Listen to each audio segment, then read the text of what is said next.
Hey, Suzuki Science. Well, thank you for participating in last week's question of the week, and I did want to follow up with the content, the theme, some of the questions. So we know what's happening in the world. I mean, we're under a pandemic, and then there's a lot of people protesting about the injustices that have always really honestly existed, but have become a little bit more apparent in the past couple of weeks, past month or so. When I say apparent, to the people that it was invisible to. In this particular um, question of the week, I wanted you to be critical in your analysis of a situation.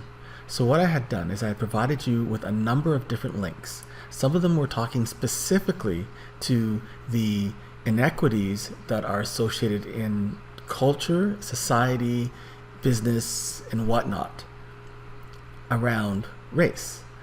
And when you looked at this first one here, for example, along with Trevor Noah's speech, along with some science-based news articles. So this is the New York Times. So it's not a scientist who wrote this specifically. It's a journalist who read a number of scientific articles and put this um, piece of news together.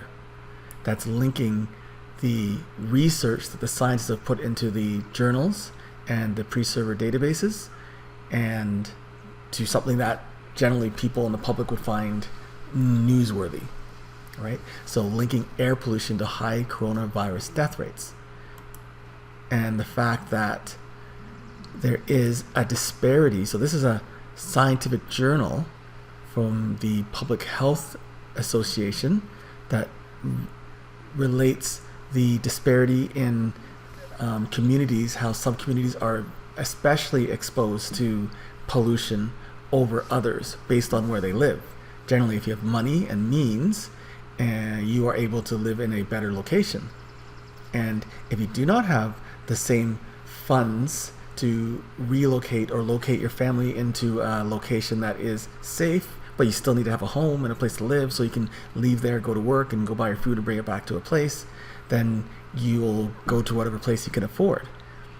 And then when these large companies decide they're going to build, and then, but maybe there's some regulations in place that prevent them from polluting that in local environment, but maybe not. And even if there are, is the government giving consequences for polluting?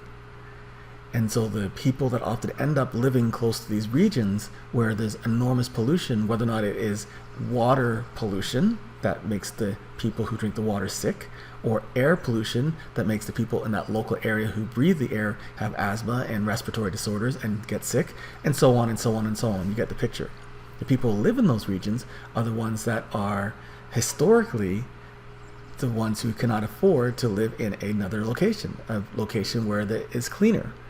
And when you look at the history of populations that have moved into certain regions, you'll see that there's a lot of unfortunately, a systemic racism that forced communities to live in certain locations and then businesses to build in those locations, and it's all related. So what you were supposed to do, I was hoping, was take a look at these journals, these news, and even this news article that makes a direct connection to you, saying that there is data showing that there are more blacks, not just in the States, but around the world globally in places that have diverse communities that are dying from the coronavirus effects. So if you're able to read through these, then you can make up some conclusions on your own. In science, especially in high school, especially when you're in the classroom, we give you a lot of information. We tell you this, we tell you that, and then you kind of take it and then you kind of parrot it back.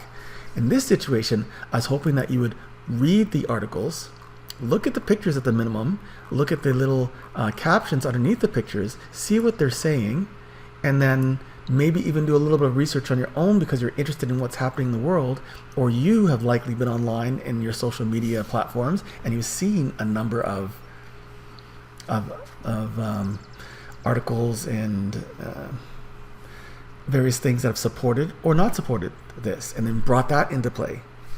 So as I look at some of your responses, I see that some of you were able to critically look at the news and the data provided online. Some of you used your own personal observations, and you were able to very explicitly talk about the problems that you see with coronavirus, COVID-19, with climate change, which is a major science and social issue, and blackness, I guess, blacks populations and what's happening with them. Because I wanted you to make that very specific connection, even though this is affecting everybody, right? I wanted to be very deliberate and purposeful in the connections that I was trying to lead you towards. Now, I have to tell you that as I read through your anecdotes of your experiences with racism, or anti-racism is a word I'd like to use, where you can purposefully going against any policies and any language and any behavior that promotes racism. As I was looking at your anecdotes, it was a pleasure to see that many of you, as 15, 16, 17, 18-year-olds, had not specifically been exposed to the same kind of racism that we've seen, all over the media lately. Some of you have, but almost all of you were able to share anecdotes from your parents or from someone in your family, someone near and dear to you that has experienced this, unfortunately. I would encourage you to go back, and the reason why I like this as a question of the week is because I want to make it personal. I want you to be able to look at the person that you're sitting beside in class next year, that you are learning with, and I want you to recognize that this is not invisible, that everybody has a story, and that this is real, that there are people who are genuinely having different life experiences because of the color of their skin, sadly. Okay? Once again, the stories I've read, the things you decide to share about what's happening in your life, they were poignant, and they were very specific, and I'm thanking you for taking the time to write and share that with us. Okay?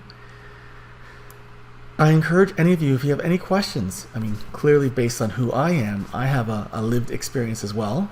I don't normally talk about it, but I'm happy to engage in that conversation. In many cases, the conversations you have are a little bit,